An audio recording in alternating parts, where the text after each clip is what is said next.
Hello, hello, wherever you are in the world. My name is Agnes van Rhijn. I'm a business success strategist at Success on Your Own Terms, and I'm also the founder and the host of the Woman Who Makes Things Happen show. Today, it's my privilege to be interviewing Wynne Charles. Born with cerebral palsy, Wynne has defied the odds by becoming an author. Her memoir, I Win, is an amazing story of how she remembers her life through the years of having a condition called CP.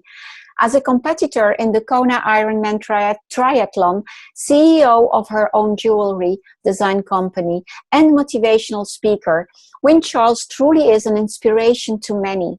Today, Wynne tours the country, speaking to schools and institutions to raise awareness about cerebral palsy and living a full life no matter what holds you back. She is also an advocate of veterans across the world. Welcome to the Woman Makes Things Happen show, Wynne. How are you? Well, thank you for having me. I'm perfectly fine, even though it's 9 a.m. here in Aspen, Colorado.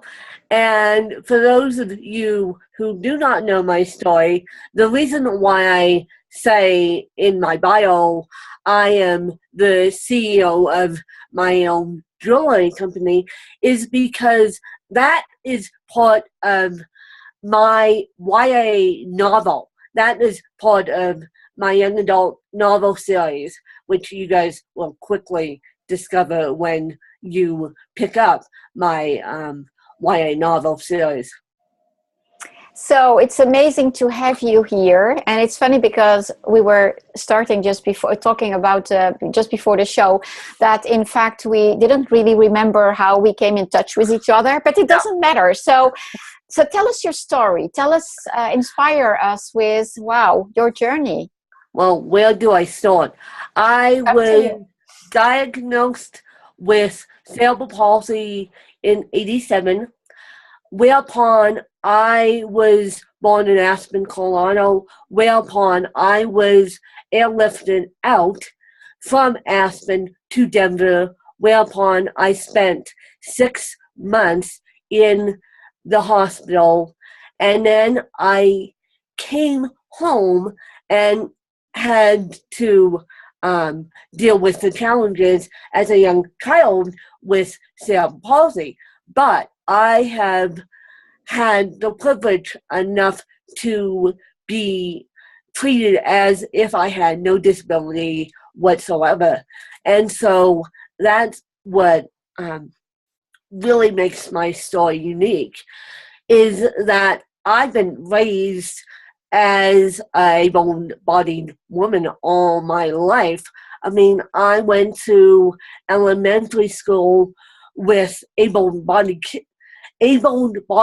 kids. Mm-hmm. And at the time, there were no books about disabilities geared towards kids.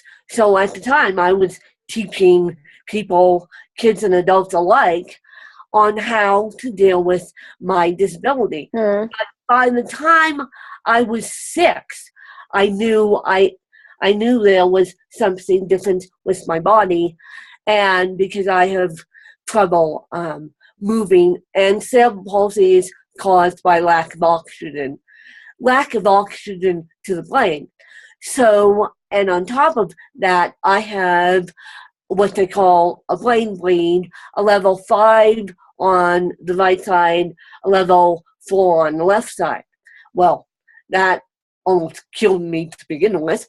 And so I feel like I was lucky enough to be raised with able-bodied kids. But at the time, as I said, my intuition knew I had CP at age 6. It wasn't until I got to high school that I was given the opportunity to do a presentation on my disability.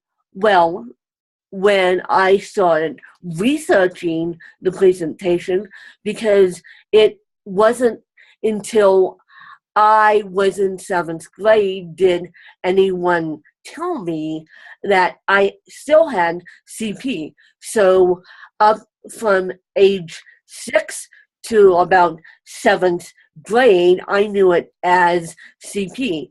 Well, long story short, when I was asked to do this presentation when I was in a freshman in high school, I did not know what CP stood for.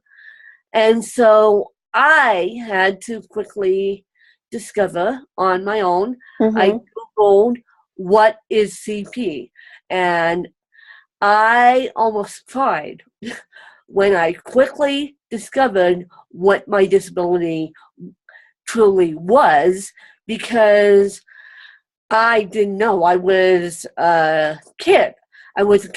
So I didn't know I had a huge disability on my hands that now I was tackling as a freshman in high school. If I may interrupt you, because I hope it's okay to ask you that, because not everyone will know what CP is. Can you tell us a bit more what type of disabilities that means? Sure. Cerebral palsy is lack of oxygen to the brain. I happened to acquire CP because I was born early. So CP can be acquired by a stroke. CP can be acquired by choking on a piece of popcorn. I have a friend that can attest to that. I have another friend who got the umbilical cord wrapped around her neck too. So CP can be caused by a stroke too. I have a friend that got a stroke when he was young and got CP. So CP is basically that lack of oxygen to the brain. Cerebral palsy, aka CP. Okay, because as I said, not everyone will know what it is. And the way it translates, the consequences, will that be different from one person to the other, or is it generally speaking the same? Yes, it's different from one case to another.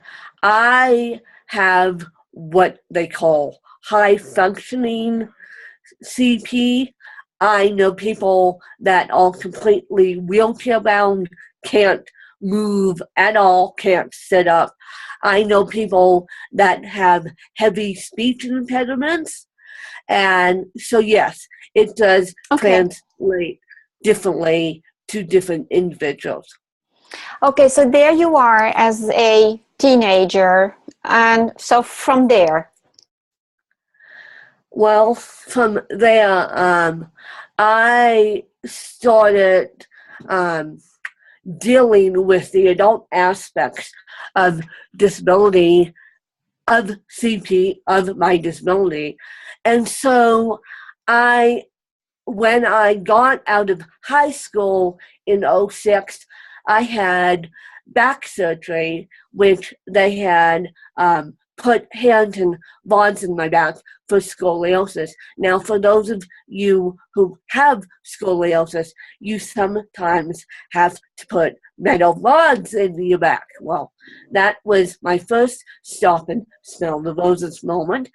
They almost killed me while doing this 6-hour surgery. I am the youngest person to survive propofol infusion syndrome, which a lot of people know it as how Michael Jackson, the singer, died. He died of propofol. And propofol is a very heavy anesthetic drug. And they gave me propofol and infusion syndrome, which means your blood turns acidic on once you get this propofol infusion syndrome. And they let my spine go dead for 20 minutes. Wow. During the operation. So as if that weren't enough. Gosh. Yeah, as if that wasn't enough.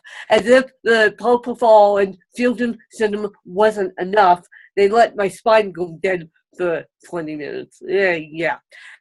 And so I've been on a walker since 2006. And the reason why I wrote the book is because I lost my mom to a brain aneurysm, and then that was my second stop and smell the roses moment. I now live with my dad, and he helps me with my disability. So I kind of had to get the word out that I am not the only one dealing with this disability. Thousands and thousands and thousands of babies born with cerebral palsy on a daily basis. And thank goodness that medical care has shapen up since 1987, but still, when you're dealing with a disability, you don't know what the plan is. And so that's why I am a big advocate for not only scoliosis, but I am a big advocate for cerebral palsy all around.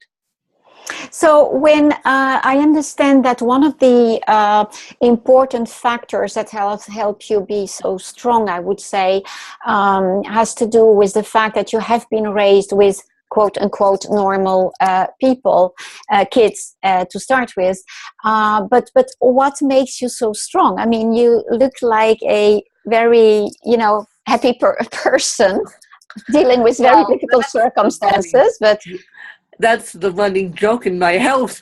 I do a podcast daily almost. My podcast comes out twice a week, and my dad keeps teasing me. He's like, you should do a podcast on being happy. And so I have to be happy. So I think when people accept people for who they are, that makes us happy. I mean, when I leave this interview today, and I'll say this again at the end of the interview, that today, when this interview airs, I'm not sure when this interview will air, on but Monday. I want people to at least say hi to a person with a disability, and 9 times out of 10, the aides will jump in. And that drives me nuts, because I have a friend who choked on a piece of popcorn, got acquired CP, and can't talk at all, is nonverbal. He's in a wheelchair. He's medically fragile, and he loves it when a person says hi to him without the aides jumping in. And he loves it when he can understand adult innuendos like this no tomorrow.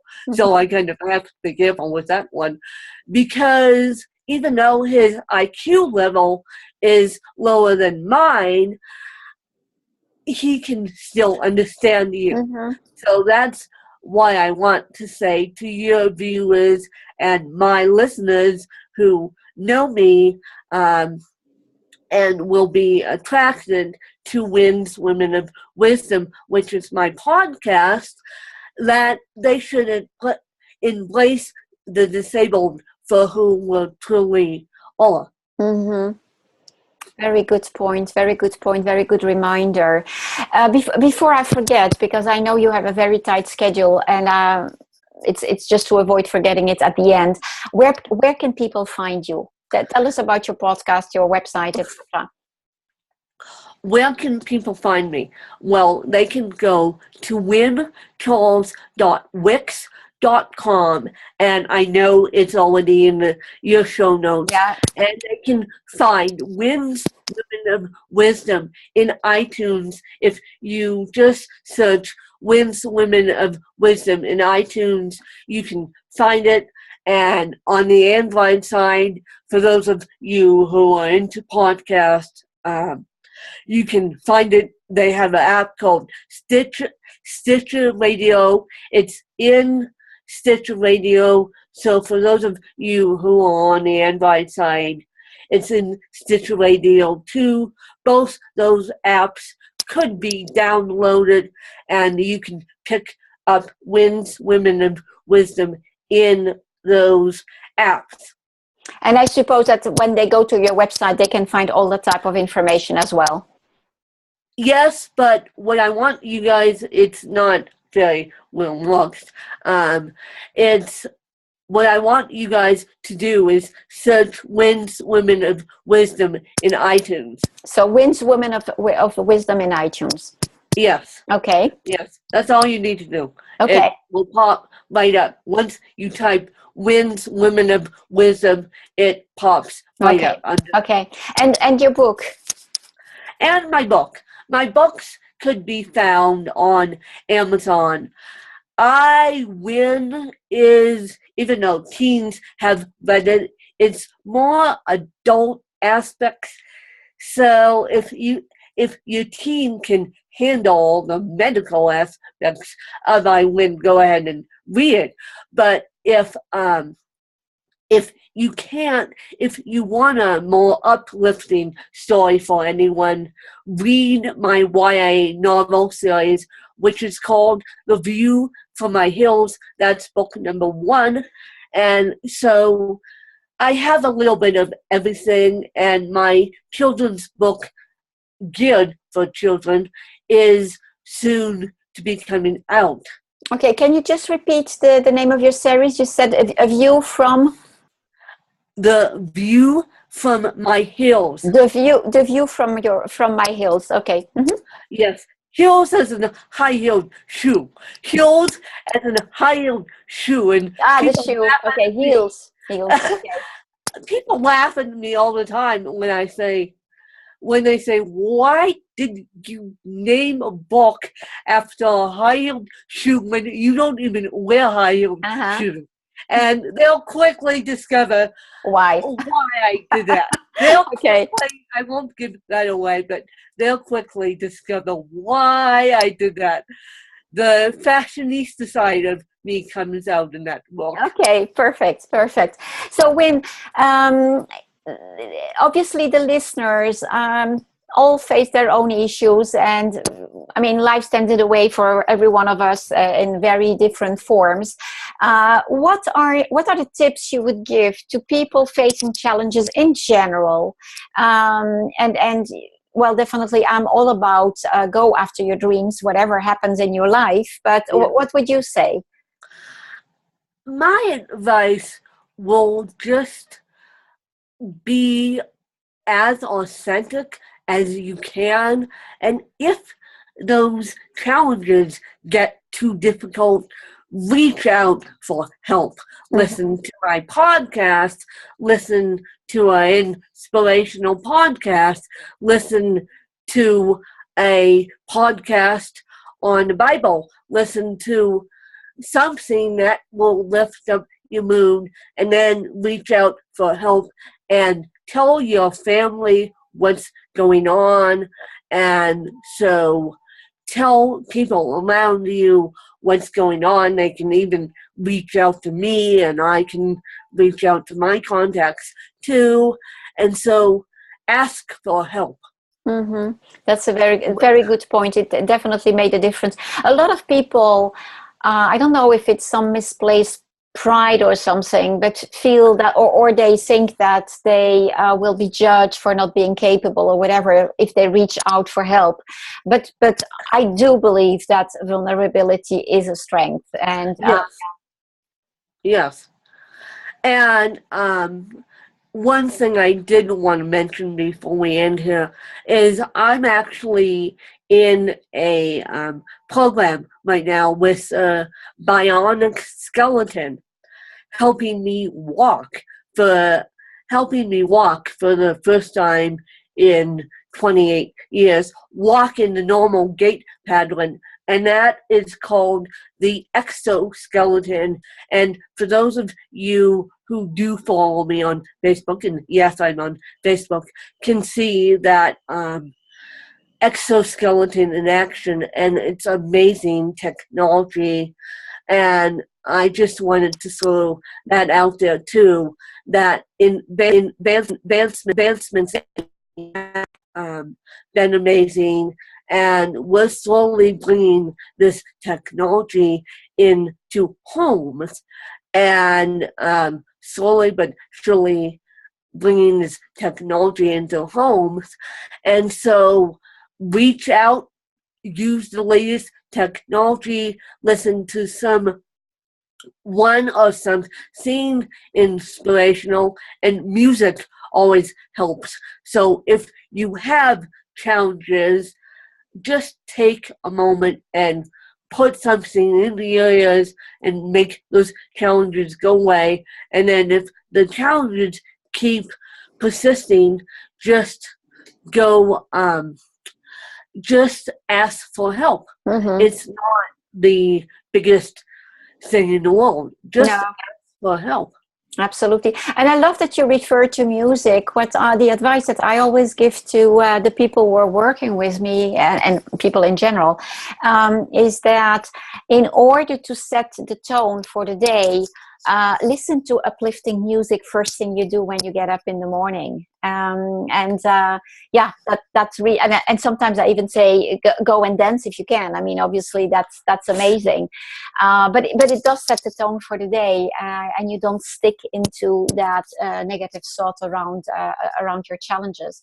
Your brain cannot focus on two things at the same time, so you cannot be uplifted by the music and be down at the same time. So very good piece of advice. Yes, definitely. It can't. And for those of you who actually want to know more in detail how I write all my books, I use Apple's Siri dictation, and I'm actually working on producing a course on teaching you on how to write a book using speech dictation. And yes, Siri and Dragon, naturally speaking, can write books. Oh, that's so for amazing. those of you who want to have a sense of, I want to write a book, but I don't have time, that's where I come in. Which is interesting also for people like me, by the way, who have a white page syndrome, who have a block around writing. Yeah, I typically don't have a block around talking. So if I'm telling my story, it can turn into a book. And exactly. So when that course comes out on udemy.com, I'll make a big deal of it. I'll actually give you the link so you can check it out, because I think that you just hit the nail right on the head. People want to write a book. They know the book is in them, but they don't know how to do it. Absolutely. Or they don't have time to do it. And so you're a good example, because in fact you have a challenge around that, but you found your way through it. And the end result is that you did not just write one book. Yeah, I've written about 2 of those anthologies. So, and I'm working on my 7th, and I'm working on my 8th. So, all through Apple's Siri dictation. So, and I even interviewed on my podcast Monica Leonel, who's a very famous author here in the U.S., who actually writes her books using Dragon naturally speaking, and she doesn't have a disability. She has no disability whatsoever, so she can type with the dawn. I can't type, so that's why I use it. But she has no disability whatsoever, and I find it interesting that she's doing it. And she's a little bit better at it than I am, but right now I'm in the midst of reading her book, How to Dictate Your Book. So if you guys want a book that isn't written by me, How to Dictate Your Book, but she doesn't go into Apple's Siri, she goes into Dragon naturally speaking. I understand. So Excellent. You're amazing. And all of that at 28. My God, you're the age of my son. It's amazing. Very inspiring. Well, I try. Very inspiring. I will let you go because I know you're in a rush, but thank you so much. So today is the 3rd of February. We're recording on the 3rd of February. Your interview will be released next Monday. And so it will be made available through usual social media channels. So thank you. Social media, and I'll share it all across my social media, so my listeners can get a glimpse of you and what we talked about today. But they pretty much heard my story. For those of you who haven't heard my story, as I said, you can reach out to me on my website, which is already in Adrian's show notes. And then you guys can tune into the podcast and gain more wisdom from me. And when that Udemy course comes out, I will certainly send you a link. I will certainly, and I will promote it. Yeah, deal of it so that people can have a clear understanding how they can write a book with no physical challenges whatsoever. No pun intended. Excellent. Thank you so much, Win. So for those of you who are interested in one way or the other make things happen in their life, or who want to reinvent it, you can come to my website, www.agnesvanrhijn.com, and that is ANYESVANRHIJN.com, and have a complimentary discovery consultation to find out how I can help you do the same. Thank you so much, and talk to you next week. Thanks. Bye.